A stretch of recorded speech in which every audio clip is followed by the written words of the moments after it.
Bonjour à tous, je vous espère bien portant de là où vous êtes. Nous sommes encore là cet après-midi pour parler de ce livre, Instrument du changement.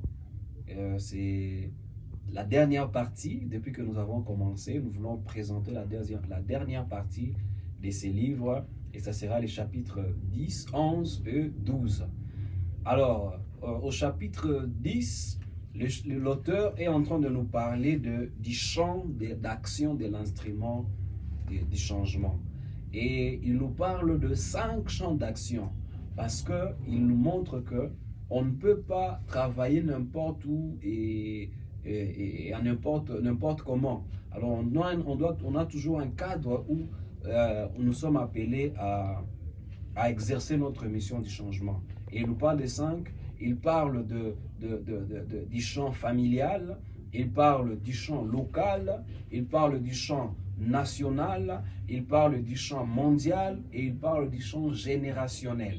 Alors, il nous montre que ces cinq champs peuvent être comme une pyramide et à la base, il y a les champs familiales. C'est-à-dire c'est là où il y a la base de toute chose. On ne doit pas négliger peut-être le travail qui fait une femme pour allaiter les enfants, pour éduquer les enfants, pardon, parce que le fait d'éduquer l'enfant, demain peut-être il est en train de préparer déjà un président de la République viendra changer le mauvais système qui est en train de régner.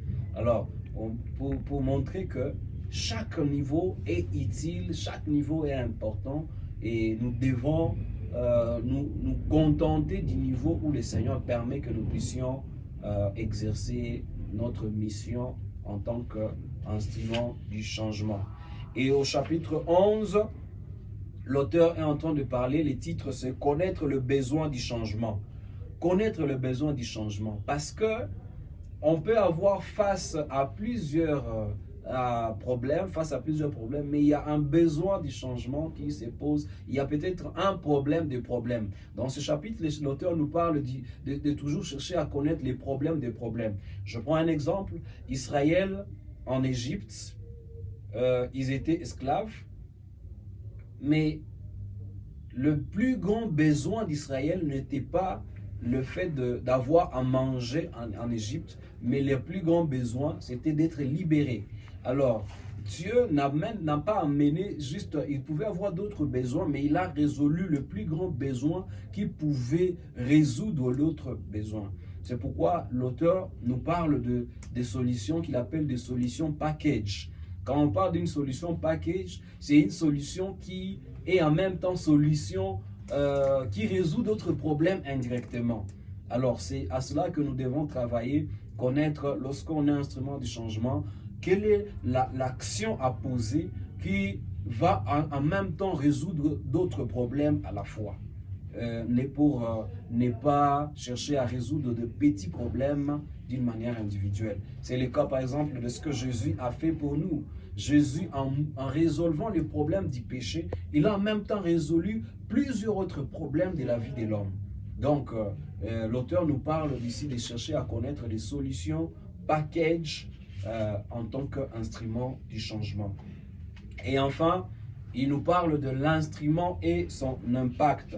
Et il parle de l'impact à court terme, de l'impact à moyen terme et de l'impact à long terme. Et il montre comment est-ce que des actions que nous pouvons mener peuvent avoir de l'impact soit sur un court terme, soit sur un moyen terme, soit sur le long terme. Mais chacune de ces impacts, chacune de ces actions est très capitale et nous ne devons pas négliger cela.